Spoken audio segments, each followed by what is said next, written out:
क्या आप जानते हैं गौतम बुद्ध के सिर पर एकत्र हुए 108 घोंघों का रहस्य? गौतम बुद्ध को तो आप सभी जानते ही होंगे। गौतम बुद्ध वही हैं जिन्होंने बौद्ध धर्म की शुरुआत की थी। आज के समय में बौद्ध धर्म दुनिया के सबसे पुराने और सबसे मशहूर धर्मों में से एक है, इस बात को आप भी मानते होंगे। आज बौद्ध धर्म के करोड़ों अनुयायी हैं जो इसका प्रचार प्रसार करने में लगे हुए हैं।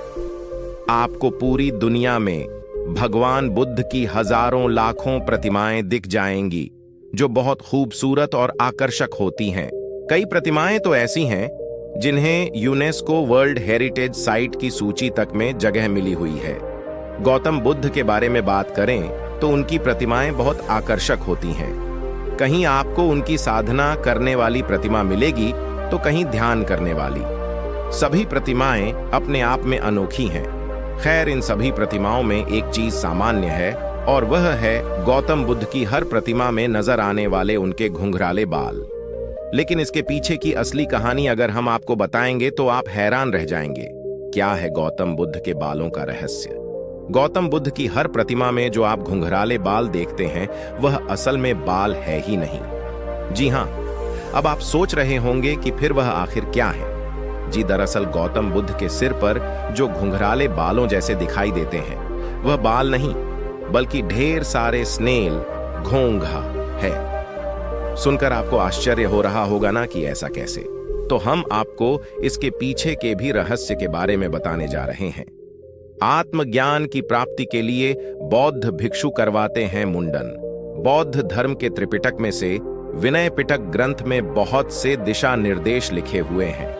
इन दिशा निर्देशों को माने तो इनमें लिखा हुआ है आत्मज्ञान को प्राप्त करने के लिए मनुष्य का तन और मन दोनों ही बिल्कुल पवित्र होने चाहिए। इन दिशा निर्देशों को मानते हुए बौद्ध भिक्षु अपने तन की पवित्रता के लिए अपने सिर का मुंडन करवा लेते हैं। यही किया था सिद्धार्थ गौतम यानी गौतम बुद्ध ने।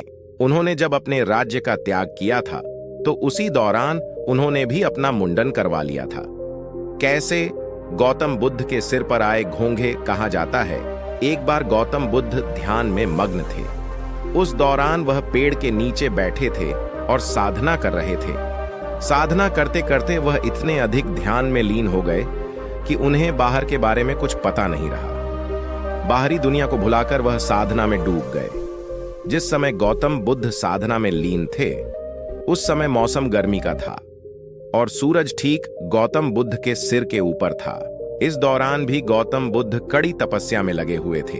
इसी बीच गौतम बुद्ध के पास से एक घोंघा निकलने लगा और उसकी नजर पड़ी साधना में लीन भगवान बुद्ध पर। गौतम बुद्ध को इस रूप में देखकर घोंघा रुक गया और वह सोचने लगा कि इतनी अधिक गर्मी में भी वह कैसे साधना में लीन है। घोंघे ने सोचा इनके सिर पर तो बाल भी नहीं है, इस वजह से इनको बहुत गर्मी भी लग रही होगी। यह सब सोच विचार करने के बाद घोंघा गौतम बुद्ध के शरीर पर रेंगते हुए उनके सिर तक पहुंच गया। उसके बाद उसने अपने मन में सोचा कि अगर मैं गौतम बुद्ध के सिर पर रहूंगा तो उनको गर्मी का एहसास कम होने लगेगा। यह सोचकर वह वहीं ठहर गया। उसे देखने के बाद बहुत से घोंघे उसके पीछे पीछे गौतम बुद्ध के सिर पर चढ़ गए। इस तरह 108 घोंघे गौतम बुद्ध को गर्मी से बचाने के लिए उनके सिर पर बैठे रहे और इस तरह उनकी जान चली गई। कहा जाता है भगवान बुद्ध को आत्मज्ञान दिलवाने में इन 108 घोंघों ने अपनी जान दे दी। अपनी अहम भूमिका के लिए इन 108 घोंघों को महत्वपूर्ण माना जाता है। स्नेल यह लचीले शरीर वाले जानवर हैं और इनमें नमी होती है।